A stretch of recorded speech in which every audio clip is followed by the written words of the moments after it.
Excellent, excellent. Thanks, Dan. Thanks everyone for taking the time to come and listen to me. There's quite a few slides to get through. Darren said he wanted me to combine the stuff we did in maritime with the stuff that we do on Dartmoor and on land. And unfortunately, to do that properly would take at least 3 hours.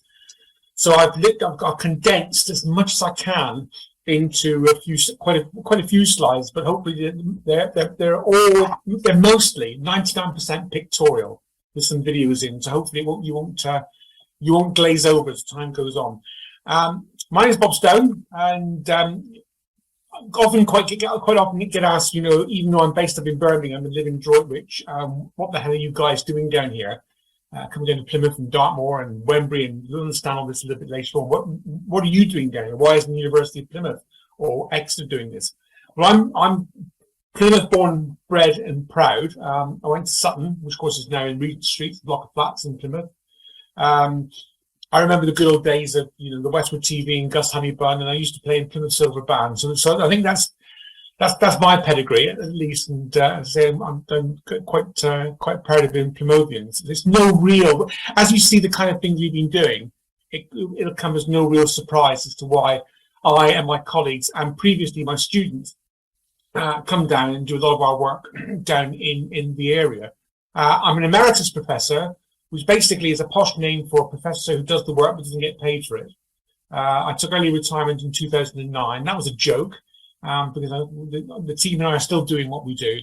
And tonight, I'm just going to focus really on one of my passionate areas, which is heritage and use of virtual reality and augmented reality, where we put virtual objects into the real world, and what we're doing with that in and around the Plymouth area. A lot of our work is in defence, and particularly defence healthcare. Again, we've been working with the Royal Marines at Devonport, who've been helping us in simulating casualty evacuation, and that would be for. We're hoping to start phase 3 of that very, very soon. So that might be a subject for another talk in the not too distant future. Healthcare, you'll see during this presentation, because there is a fantastic link between us doing things in various places around the South Coast and Dartmoor, and meeting up with people who tell us stories. And that's the great thing about the heritage side of what we do, is that we meet some fantastic people with some fantastic stories, and who've got relatives who've still got some of the material that we desperately need in shoe boxes or suitcases under their bed, which is like gold dust for us when we come to recreate these things. Virtual heritage, very, very briefly, is using this thing called virtual reality or augmented reality, whether you're using headsets. And you can see this. You'll see this again. This is something called the Vive Flow, which I'm particularly fond of. It's actually quite a very good quality headset. It's currently around about, I suppose, £400. So it's not cheap.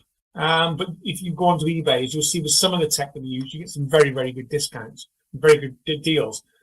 But we got involved in heritage back in 1992 when I saw this particular demo in Monte Carlo, where this young lady was taking a priest based in Paris around a reconstruction of the Abbey de Cluny, which hasn't existed for centuries. And because the graphics then, the 3D, was very, very primitive, but this communication thing in showing people and engaging with them in history was absolutely fantastic. And this is the project we did for the Salford City Council when I was based up there, in support of the Lowry Centre, which I'm sure as we know is where Media City and BBC Breakfast comes from. The idea behind this was taking people into an S. Lowry painting, in this case coming from the mill, and being able for them to be able to then see elements of Lowry's paintings as if they were put together to form what Lowry himself called a dreamscape, so a little three-dimensional world. We only had 12 days to do this, but again, the response we got, particularly from the public, was absolutely fantastic. And then back in '96, we were involved with Stonehenge. There've been more virtual reality Stonehenges than you can shake a stick at. But we did the first back in 1996, and the idea behind this was not so much just to do a VR model that looked the business, but really to educate people as to what Stonehenge was all about, where it was, how it got there, and what the surroundings actually looked like. So, for example, on one of the stones in Stonehenge, I don't know if you can make that out. That you probably can. If I just highlight that and go back, you can see that there is, in fact, the graffiti left on one of the stones by Christopher Wren. People don't see that. But with virtual reality, what you can do is you can then take the virtual stone, flag up an area of interest using this little symbol here, or this little sparkling light, and then you can bring up the fact Christopher Wren, the architect of St Paul's Cathedral, left his graffiti there. And we presented that together with the late great Patrick Moore at London Planetarium back in the summer solstice in 1996. So it was, again, it's just using virtual reality and augmented reality to make the invisible visible. Bring these things alive, engage people of all ages, as you'll see, and inform them about things that normally they just get out of their car, do the tour, or get back in their car, and they'd miss 75% of what's actually there. In terms of Devon and Cornwall, particularly Devon, because I'm biased, he said, we've done an awful lot. And as I see, you can see from all these little dots around the patch, everything from the nuclear bunker at Bolt Head right up to Wheel Betsy, north of Tavistock, Haytor. We have one of our students actually did a drone radiation recording exercise over Haytor. Again, that's for another day. But you can see the kind of things that we sorry, I'm going backwards now. You can see the kind of areas that we work in. Obviously, quite a lot around the maritime area from Wembury up to the breakwater and around to Whitsand Bay. So again, I'm not going to go into all of these in detail. I've selected a few, and just to give you an idea of the range of technologies we use and really why we do it. So I think our first exercise in Devon, or certainly South Hams and South Plymouth came, and the Whitsand Bay area, came as a result of when the National Marine Aquarium sank the Scylla, or deliberately scuttled the Scylla to become what they called Europe's first artificial reef, which is not in fact the case. The first artificial reef was the SS Strathallan, sorry, which was sunk near the Great Newstone deliberately. But that's another story. So back in, I think it was 2004, or 2014. It's a long time ago now. My dates are beginning to escape me. They scuttled the Scylla in Whitsand Bay, and it became an artificial reef. These things are great, but the problem is they put cameras on the Scylla for people to see what was going on. But of course, divers tend to collect these things, and so a lot of the cameras actually went walkies. So the idea behind this was for us to work with the aquarium, work with the Marine Biological Association on the Hoe, and put together a 3D model of, you see, Whitsand Bay, Rainhead just here, a little ship out roughly where the Scylla is, and to produce a 3D model of the Scylla that school kids could use an Xbox controller, dive down onto the Scylla, and actually explore it in real time. And here we are, for example, on the aft helicopter deck, and you can see all the different kind of growth and things like that. Now, the thing we did with this was we not just a 3D model, but we also developed a system using something called artificial life. You hear about artificial intelligence quite a lot these days, but this is artificial life. And the idea, as you can see, we were presenting this at the aquarium, was you could choose to be either a starfish, an urchin, or algae. And then what you could do is you would change the temperature of the seawater and see how that affected how the starfish feed on the algae, or how the starfish feed on the sea urchins who feed on the algae. And you could demonstrate using this virtual reality model how things would affect the ecosystems on board the ship if the temperatures of the seas actually increased. And we did this to a number of school kids and gave them a series of questionnaires afterwards. And again, the response was fantastic. And the information uptake was incredible. So they probably got more out of this than they were seeing a video of what was down there. And as a result of working with the National Marine Aquarium, there's a lovely lady down there called Debs Cracknell, who I'm still in contact with, and she's just done a PhD at Plymouth University on what's called restorative environments. What this means is if you put people into nature, and again, this has been very topical recently in the press, you put people into green environments, forestry, or blue environments by the coast, then they tend to recover better from, for example, operations.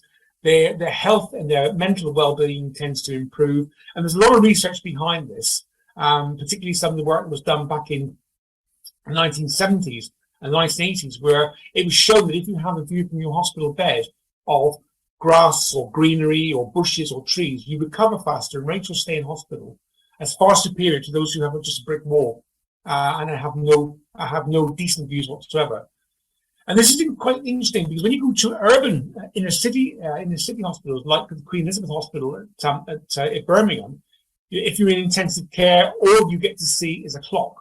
If you are in one of the wards, you get to see a lot of glass, a lot of steel, and a lot of brick. Not particularly restorative in any way, in shape and form. Same is true at Derriford. And these pictures were taken by my late mum in her final days at Derriford Hospital. And you've got all these rather greying pictures of the coast, and you've got this was just above her bed. And after a while, because it didn't change, and it was getting very, very faded, it drove her nuts.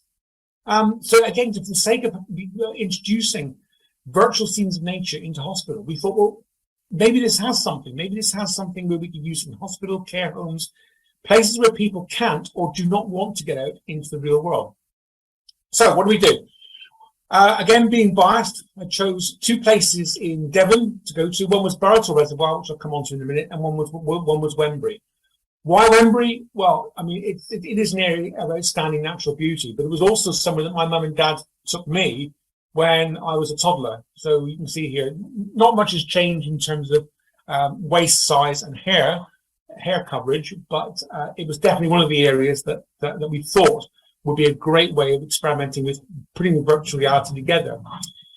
And it's looking a bit old now, but one of my PhD students, we paid numerous pilgrimages to Wembury, and I got down there and built a 3D model using data from Ordnance Survey, taking photographs, doing sound recordings, a couple of drone flights as well. And we simulated a system where the time of day in the virtual Wembury was synchronized to the time of day in the real Wembury. So if I scroll on a bit faster, you can see that we've got the sun goes down, and then you probably can't do this now. You get into trouble, but you could launch a camp. You could start a campfire. You've got the lights of the church there. If you look slightly, you just miss it, but you can see the lighthouse, the Edstone lighthouse in the distance. And you could have this on as long or as short as you would like. So the idea was, if we put this into a hospital, so for example, Queen Elizabeth Hospital, would it have an impact on the patient's sleep? If you were in a side ward, it did. If you were in the main intensive care ward, it didn't, because there's far too much else going on. So we then changed our attention to rehabilitation. And here you can see a couple of images. This is using a medical system called a Multibeam. This is a hand-controlled system, and this is a foot-controlled system. And what you probably can't make this out, but what these guys are doing is they are controlling a paraplegic tricycle, and they're going around part of the South Devon path. And then every time they log in, they have to compete with their previous performance. So we're incentivizing them to improve their not just their eyes, but also their cardiac activity as well. And in this case, obviously improving their legs. We just about make out the cycle which responds to this guy pedaling with this lower limb motormed. The other thing we did was we used it in connection with a spirometer. I expect some of you have probably used these tubes where you have to take a deep breath and blow into these tubes to find out what your lung capacity is like. They have a similar thing called a plastic device called a spiroball, which is actually quite tedious. Where you have to, it's like these. Remember the old game where you had a net and a ball, and you had to blow into it to keep the ball hovering above the net. Very, very similar to that. And they wanted the patient hospital to indulge in that activity to improve their breathing, but it was so boring and uninspirational, they wouldn't use it. So we developed a system whereby you could take this digital spirometer, and then you could actually fire from the cliffs of Wembury. You could actually fire a medieval catapult, the rocks from the medieval catapult going into going into the sea, and you actually take out quite a few little boats there, and that worked quite well. And in fact, even today, we're still doing work with, for example, Torbay Hospital and Hartman's Hospital in Birmingham, where they're still using that equipment, and we're desperately trying to find ways in which we can give the equipment, or give the software at least, to other hospitals around the UK. Now, I mentioned the link between healthcare and heritage. And this started at Wembury. We were down in Wembury, and we came just by coincidence, we came across this guy who was out walking his dog, and it so happened he turned out to be Wembury's local historian. And he said he wanted to know what we were doing, so we had a good old chinwag with him. He said, well, did you realise that in 1909 there was a proposal put forward to build what would be the largest commercial dock in the UK, rivaling Liverpool, rivaling Southampton, rivaling London even. And we found some documents and some illustrations which showed, so there's the Great Mewstone there. We'll just make that out in that picture, top left-hand corner. And there were these ideas of putting all these finger keys going out into the water. And some of the ships that they were going to take on board were absolutely huge. Thank goodness it was turned down, otherwise Southampton and Wembury would have been decimated forever. But to be able to use virtual reality and then to use augmented reality so you could actually show what this looked like on the real Wembury today. So we took the original photograph from the top of St Werburgh's Church, and then the 3D model that we built, we could superimpose, so people could see the extent to which that part of the coast would have been absolutely decimated. And again, we put on a show of this for the Wembury villagers, and it went down very well. A lot of people had no idea that this was even going to be planned. And that's kind of been what we've been doing for the last. I mean, we've been coming down to the Plymouth area, I suppose, since 2004. So, a good 18 years of doing healthcare and heritage stuff. And it's amazing how the word of mouth and the stories come back to us. And this is one of my personal favourites. This is something, again, that people don't realise still exists. So this is the glaucus, which is developed by this young chap back in 1965 for £1,000. And these guys spent a week in this habitat, moored just off the Breakwater Fort in Plymouth. And in fact, it's still there. One of the biggest pieces of British maritime history left on the seabed just off the breakwater, which is a great shame because this did more for undersea technology than any of the French, any of the Jacques Cousteau, any of the American sea lab stuff. And it was all done for £1,000. They spent a week undersea, and they showed that you could actually survive by recycling the air and injecting bits of carbon, bits of oxygen as and when you needed to. So again, nobody knows. Well, very few people still know that it's down there. We did actually get into the Herald with this one, and they did dive on the remains of the habitat. But what we thought we would do is, well, if we can recreate the breakwater, the fact that there was a porpoise class submarine moored just off when this is all put together, and for you to be able to swim underneath and down into the habitat itself. And here's that young man, Colin Irwin, now a professor at the University of Liverpool, and we actually managed to get him to swim virtually down to his invention and go inside, where you could experiment with all kinds of chemical equipment. So, for example, soda lime. You could use that to reduce the level of carbon dioxide. You could measure the carbon dioxide. You could turn the handle on oxygen bottles, and so on and so forth. So it's again an educational demo, but again making the invisible visible, showing people what exists, even though it's in such a bad state of repair even today. The A7 submarine, we've been collaborating for many years now with the Ships Project, Shipwrecks in Plymouth Sound, Peter Holt and his partner Mallory. And the idea here was to initially develop a very simple model of the A7 submarine just south of Rainhead, which went down just before the start of World War I, sadly with the loss of all 12 hands on board. It sank because the submarine became unstable during a torpedo run. So the idea was, let's provide them with a simple model of the submarine so they could then rehearse going down and focus on where it was they want to concentrate, given the limited amount of time that they had on the seabed. So we built from scratch a 3D model of the A7. This is showing the A7 in the old Wembury dock that never existed. And you can see things like the hawsers, the hawsers that the Royal Navy put down in vain to try and get this submarine up from the seabed back in December 1914, I think it was. but we were able to not just show it in this state, but also to be able to introduce turbid water, fish, and so on and so forth.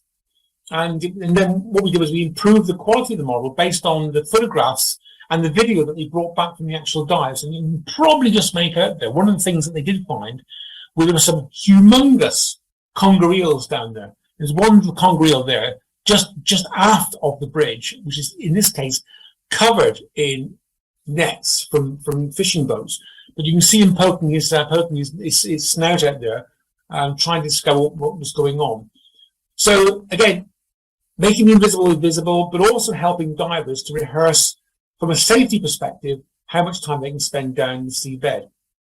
Now, I could go on for ages to do this, but again, not much time this evening. And obviously, you guys have got precious time as well. But we have done an awful lot of work in the submarine area in Plymouth. So, for example, Maria.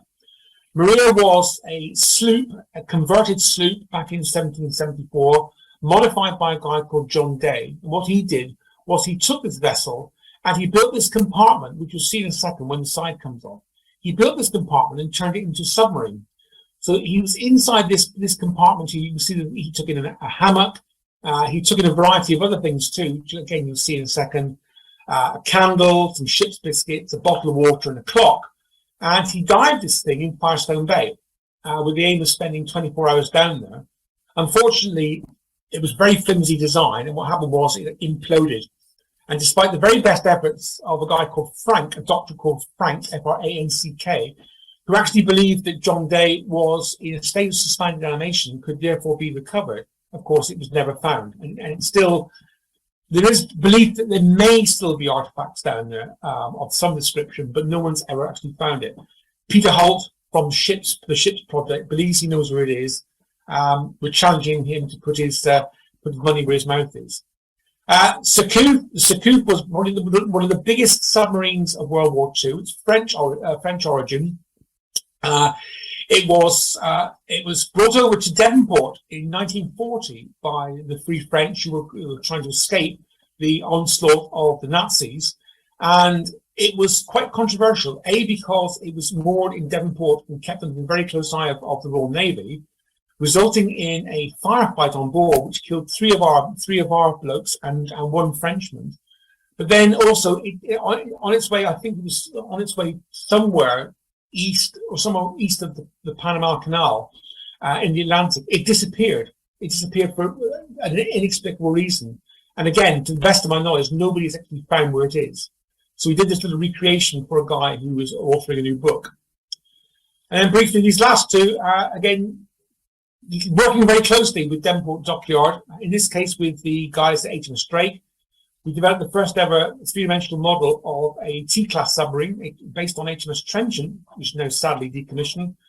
And the idea behind this was to train newcomers, new submarine ratings where safety critical equipment was on board, and getting them familiar with the layers of the submarine before they went to sea. Given the fact that as submarines were being decommissioned, there were going to be less of them alongside for them to go and practice on the real thing. And we've also been working with the Devonport Naval Heritage Museum to recreate using a slightly different technique. This is using a 360 camera, which I'll come back to at the end, to simulate, to capture the individual compartments and the individual decks, but using real 360 photographs and merging those with a simple graphical model of the HMS Craig submarine. So you can jump from compartment to compartment, and then using your mouse, again, none of this is headset based, but using your mouse, you can then look around each individual compartment and see it in very, very good detail. Because to build this using computer graphics, as we did for the Subsave project, would cost an absolute fortune. And it would take ages to do. So merging this 360 camera technique with 3D is a very cost-effective way of doing it. So that's the submarine work that we do down in the West Country. Other maritime projects. This is the Amethyst from the Yangtze incident. Yangtze incident back in 1949, where the ship was attacked by the People's Liberation, the PLO of the Chinese Communist Party, and obviously it was in a film called The Yangtze Incident, featuring Richard Todd It's amazing because when you go down to, it's not the China House anymore. It's the Miller and something Steakhouse in the Barbican. Just on the outside, there's a tiny little plaque which says Amethyst scrapped here, the Marylebone Slipway. And we thought, well, it's incredible to think that this ship, its final days back in 1957, was brought into Sutton Harbour, put onto Marylebone Slip, and then actually, as you can see here from this old picture, there's the restaurant next to it, and was scrapped. And again, there's nothing to commemorate it except a couple of words on this plaque. So we did those augmented realities. So we built the model of the Amethyst and then superimposed it as best we could on Sutton Harbour, and we showed this to a reunion of the surviving Amethyst crew back in 2012, including this guy here, who was played on the Yangtze incident film by the late great Sir Bernard Cribbins, Bernard Cribbins, and he played next to William Hartnell, who of course was the first Doctor Who. So it was marvelous to be able to see that this guy was still alive, and to associate him with Bernard Cribbins on the film. Mayflower. This is again Sutton Harbour related, but this is a project we finished back in a couple of years ago, and we managed to bring it into Plymouth and to demonstrate it to 50 Plymouthians. We had an email raffle, and these Plymouthians were able to come down to the Mayflower Museum on the Barbican, and we gave them headsets, each headset equipped with a brand new smell system. So you may have noticed dotted around this reconstruction, there are piles of both animal and human poo, because the 1620s, the Barbican would have been disgusting. It would have smelled awful, not just fish, but there'd be a lot of channels taking human excrement from the buildings out into Sutton Harbour. So the smell would have been horrendous. It was also populated by ladies of the night. Ladies of the night, they used lavender. They devised their own bottle of perfumes. So they were able to smell that. Started off at Jack Bakery. Jack Bakery, of course, still exists, so we had to have the smell of baked bread. So there were a variety of smells, and this is the first time this smell system had ever been demonstrated in the world in a demonstration designed to take you back in time. But you can just about make out the Mayflower in the distance, in the mist. So this was simulating the day that the Mayflower departed, and we enabled you to walk around and see some of the old buildings, see some of the characters, and see some of the sights and sounds that probably you wouldn't associate with Sutton Harbour. But the great thing about this was a number of the people that we demonstrated this to. You can see the smell system there on this guy's headset. That little unit underneath the headset is actually producing up to a maximum of 9 smells that can be automatically dispensed to the nose of the wearer, depending on where you are in either on board the Mayflower or in the Barbican itself. But a lot of these people came out and they said, well, that's incredible. I will never walk along the streets of the Barbican again without using the same eyes. And that's how powerful virtual reality and things like smell and sound can be. It can completely change your view on the world, particularly if that world now exists. But we take people back in time to show them how it did exist and all the things that they wouldn't necessarily associate with the 17th century. We presented at the 1620s Plymouth Symposium 2021, and we even had it on the big screen at last year's Harbour and Seafood Festival. And we had people coming from all parts of the Barbican to come and watch and even have a go. So again, getting the public involved. Right, that's maritime. Quickly on to Dartmoor and inland.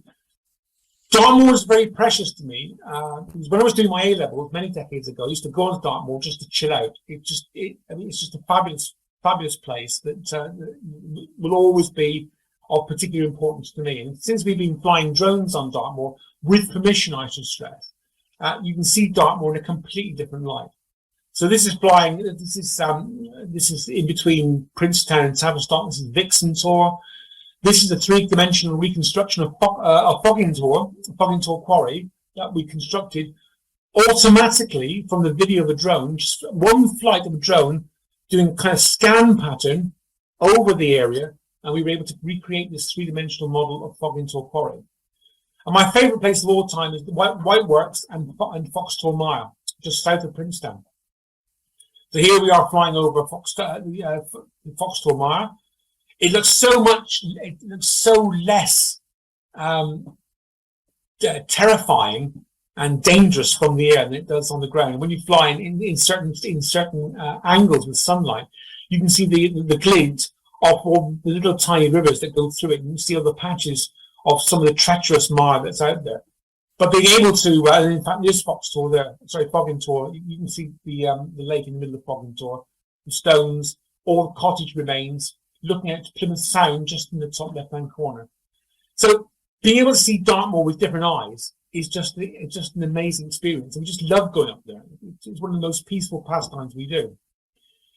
But of the places we go to, the most valuable in terms of heritage and history, putting to one side all the Bronze Age habitations and what have you that exist dotted across Dartmoor, all the cysts and the crosses and goodness as well, is Burrator.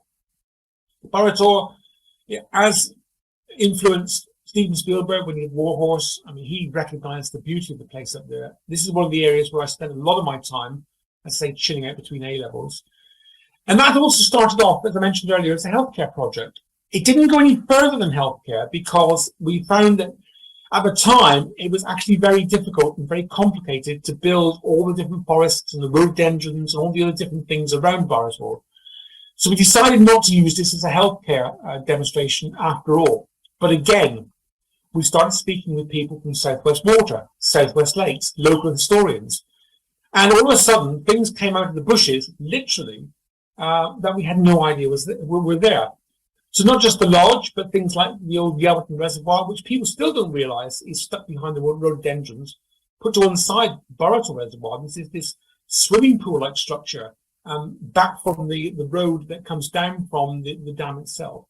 The old bridge, suspension plates, the old railway station, Essery Farm, which I'll come on to in a second, the old suspension bridge bits that were from the bridge that was put up in the 1920s, and so on and so forth. So that hidden around Burrator is an enormous amount of heritage that a lot of people miss. They drive up there, they'll get their 99 and flake from Mr. Whippy or Mr. Willie's or whatever it's called. They'll have a look at the water. They'll say, "Oh, yeah, that's lovely, isn't it?" They'll get back into their car and they'll go away again, having missed all this incredible history that's up there. So we had to build the railway station. That was a must. So here you see the Burrator and Sheepstore Halt. You can see the reservoir on the outside there, on the outside of the fence. We'll walk down there. RAF Harrowbeer in Yelverton was nearby, which flew a variety of aircraft, including Spitfires on occasions. So we had to put a Spitfire in. You'll see one coming past now.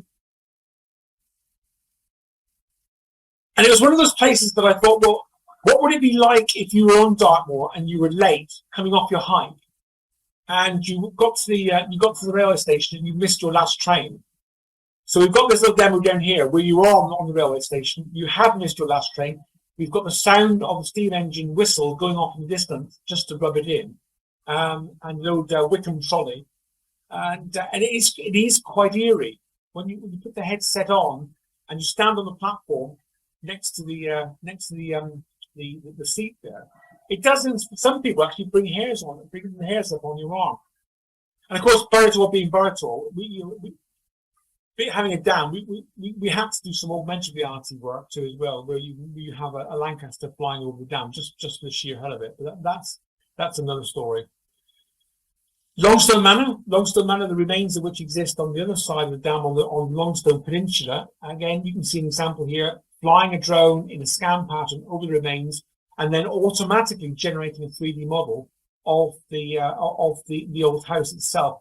From this, we can actually carry out measurements, which enable us to build a 3D model of what Longstone Manor would look like, just prior to when they deliberately caved the roof in to avoid taxes when the reservoir was raised for the second time.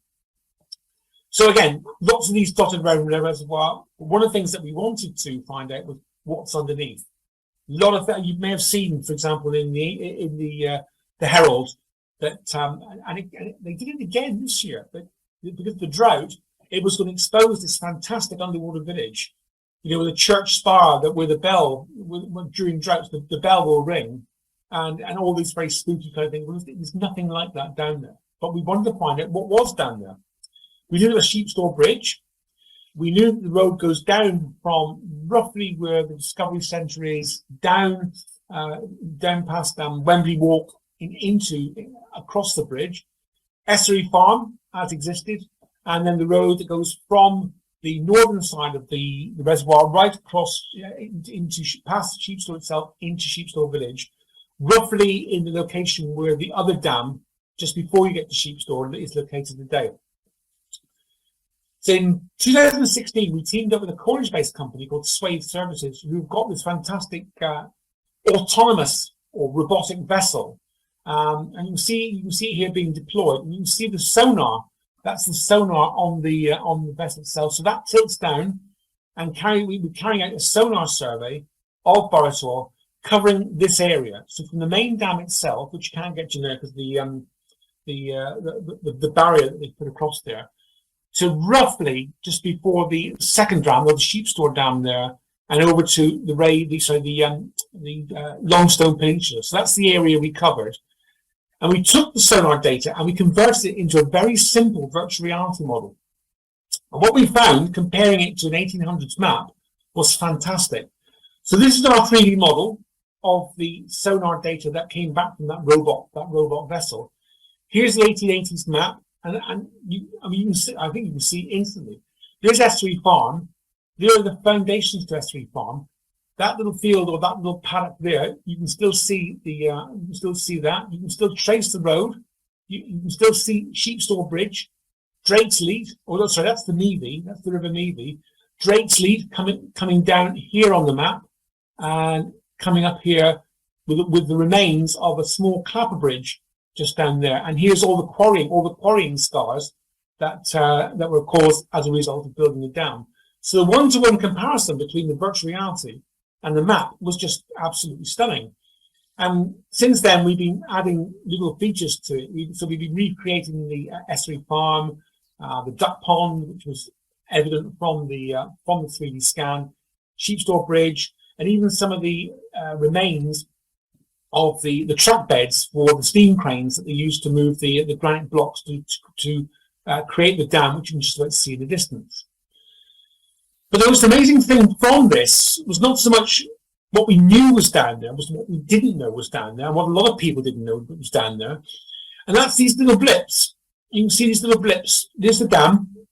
So these little blips are roughly at the area where you've got the two blocks of the old suspension bridge.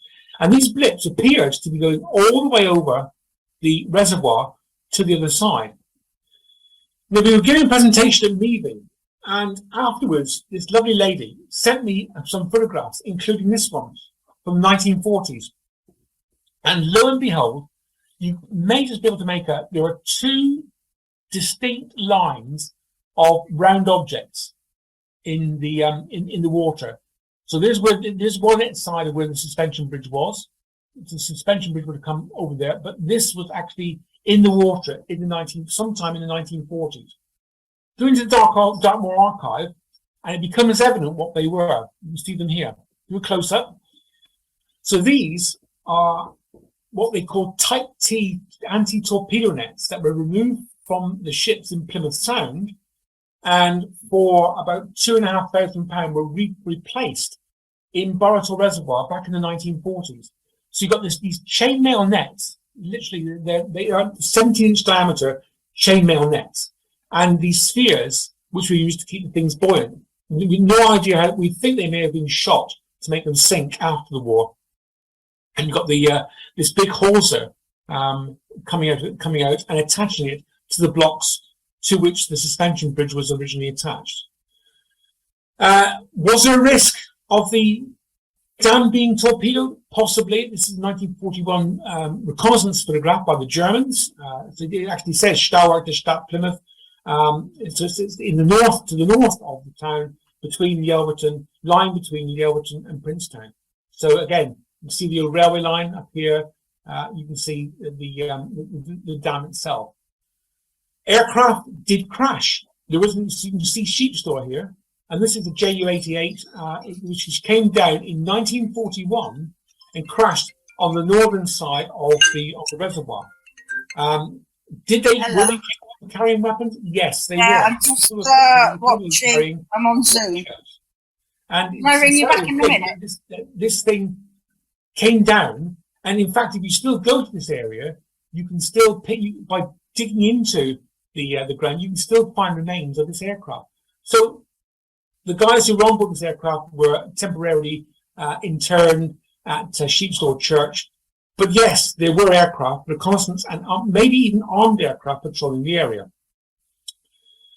So we decided to follow this up, and we were fortunate enough to have one of these little Trident remotely operated submersibles. So with permission of Southwest Water and Southwest Lakes, we sent this down, and the first time we took it down, we found them. So he can just about make out one of those spheres.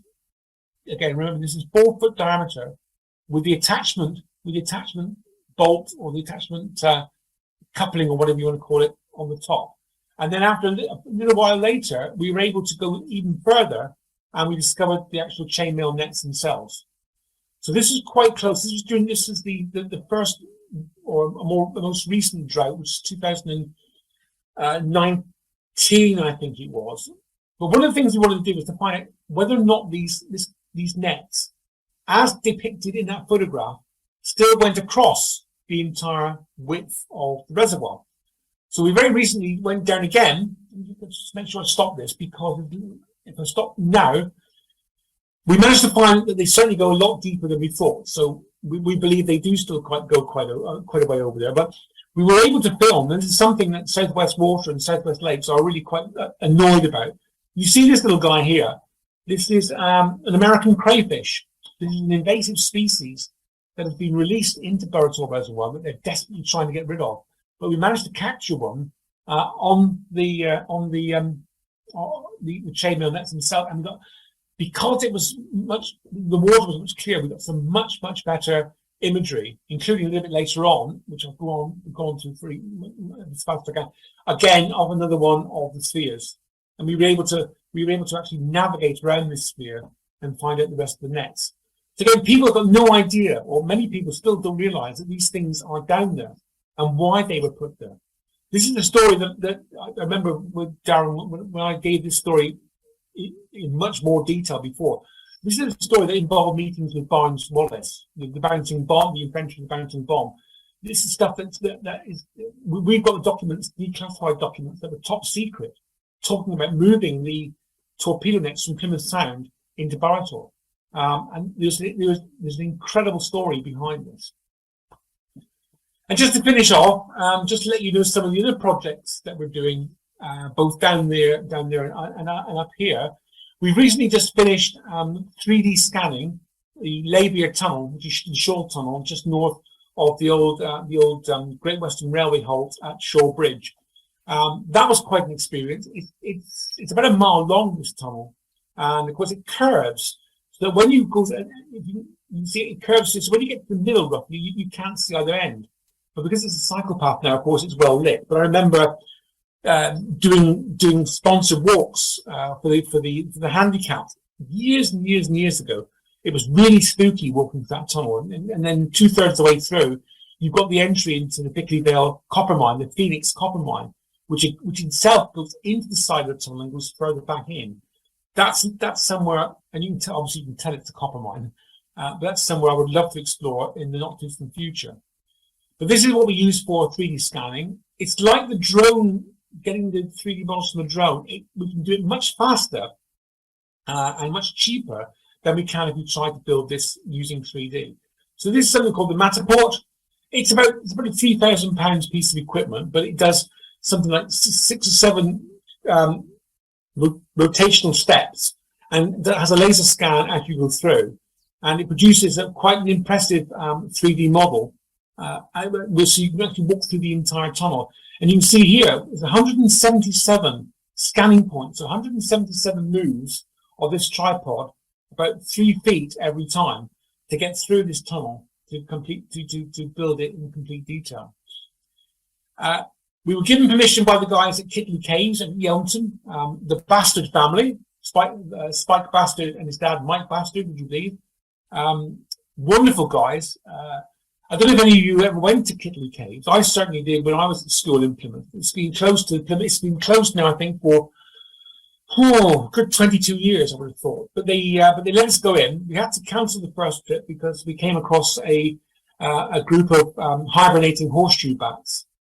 So rather than disturb them, which is not really allowed, we abandoned and we went back in April of the following year. But we used exactly the same. Scanning technique, and we also took our little remotely operated submersible and tried to get from here, just inside the caves, through to the River Yelm, because this tunnel connects the caves with the River Yelm. We couldn't get much further because there's a lot of silt there, but what we're hoping to do in the very near future, probably in November, is go back down. And this all sounds very geeky, and this is called Pimple Rock, which is just north of the caves on the River Yelm. Somewhere around there is the entrance into the caves, but from the Yelm side. So we're going to use that submersible to try and find those and see if we can get in that way. Edgecombe Park Garden Battery, we've done some 3D scanning and augmented reality work there. You can see on my tablet, you can see I'm standing next to the inside of the garden battery, which you can see when you come over on the Cranwell Ferry. You can see the garden battery. It's just along from the little cafe and restaurant of Mount Edgecombe Park. Or Garden Park. It's a gorgeous place. I haven't been there for years. And we took this 3-dimensional model that a Canadian friend of mine built of a 19-inch cannon, and we were able to put it using augmented reality techniques into the 3-dimensional scans of the fort itself. So you get an idea of the kind of armaments that were put in place in order to protect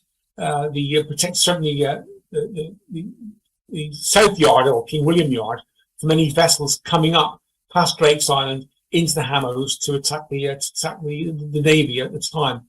But being able to use augmented reality, you can see when you're doing this how big these cannons actually were. We also took our 3-dimensional model of the Mayflower at the time, and I can't remember. I think it was HMS Kent. HMS Kent was coming in to Devonport, so we couldn't resist putting our Mayflower into the Hammers and try and scale it so you could see the size of the Mayflower next to HMS Kent. And we've got some video of this, which I can show it another time. And it's just a little bit of fun to use that technique to show the old and the new. Thanks to Darren's efforts and us being persistent with English Heritage, next month, early November, we're going to be 3D scanning Tintagel. Some of you may have seen Tintagel as one of 5 areas of concern in the UK on the part of English Heritage because of coastal erosion. That was on the BBC News not that long ago, a few days ago. So we're going to take our scanner down there and start to build up a 3D model and maybe do it regularly to see if there really is an erosion problem. We're doing exactly the same in the near future with Pengelly Caves. Again, for another time, but we helped Pengelly Caves out a few years ago when they had their fossils stolen by black marketeers.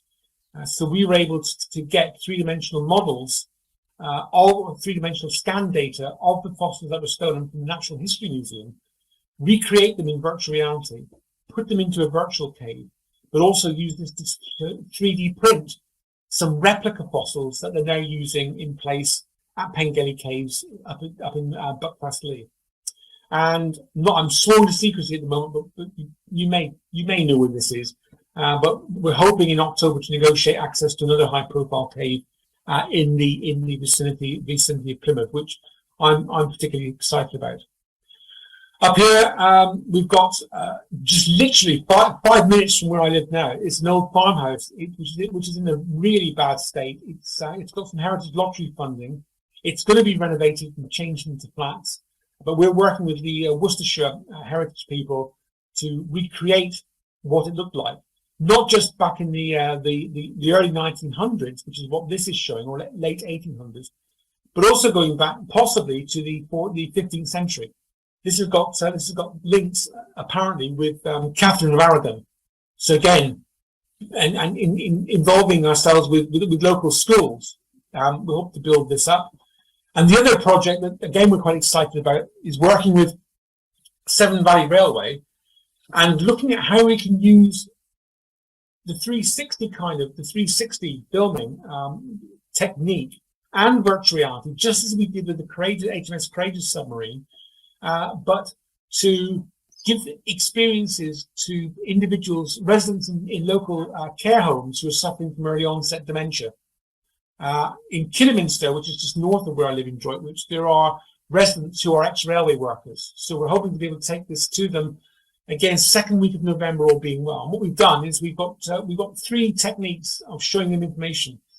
Here you can see, ignore my colleague Faye, here you can see a GoPro camera stuck on the side of the Great Western Railway carriage. There's another one on the other side. And we filmed the journey from Kidderminster to Bewdley. And then my son and a colleague actually built a 3-dimensional model of this Great Western Railway carriage. We also were given the opportunity to put the 360 camera onto the front of a steam engine and into the carriage itself. So this is the camera we're using. I mentioned it's about £1,200, does 360. And again, saves us an awful lot of time and money. We mounted that at head height inside the carriage, and we also got the chance 2 or 3 weeks ago to put it on the front of a Deltic engine, which is visiting. So you can see this little camera on a magnetic base stuck on the front of this huge engine, and it's quite amazing the effects you can get. So with the 3-dimensional carriage reconstruction, you put on the headset. So you've got like this Viflow headset, or any of a number of headsets actually. There's another headset you can get on eBay at the moment for about £180. And we used the video that we took from the side of the train as a kind of screen outside of the 3-dimensional compartment. So you're inside, so you could change this compartment into anything and use exactly the same video. And we capture the sound as well, obviously. And this is my favorite, and this is one of my grandson's favorites. So this is the video from the front of the locomotive. This is absolutely weird, but it's awesome. It's like you're sat on the front of a steam engine. When you look down, you can see the buffers, and you can literally see the track as if it was between your legs. So we're given permission by Severn Valley Railway. And this is now coming out of Bridge North Station on its way to Kidderminster. And you can either have this on a headset or you can have this on an ordinary screen. And you can look left and you can look right using a mouse. You don't have to have a headset to be able to appreciate this. And again, it's picking all the sound up. At one point, it goes into a tunnel. You can see the sparks, literally almost like Back to the Future, above your head, sparks coming out of the chimney stack. But it is quite a weird experience. So we're going to be taking all these, and hopefully we're going to be putting them into the care home in the coming future. And again, it's all about engaging with the public. It's all about engaging the school kids. It's all about informing individuals what's out there, things they've never experienced, things they can't experience because of health conditions. And things that they just didn't realise were there for the taking. And I think that's where we get most of our we don't get funded for a lot of this. I have to say, a lot of this is a labour of love. But we've shown this at so many places in Devon, from the museum at Dartmoor to mainstream and special needs schools all the way around Plymouth, Saltash. We even produced some virtual reality badges for the brownies and guides at Saltash, and that went down incredibly well. But the response we get from these kids, and not just kids, but older kids as well, people of 90, 94, they've used this technology with no fear whatsoever. The response we get is absolutely fantastic. And I say, we don't get paid for doing a lot of these projects, but the way I bribe my team, as Darren knows, is that I bring them down, I bribe them with pasties.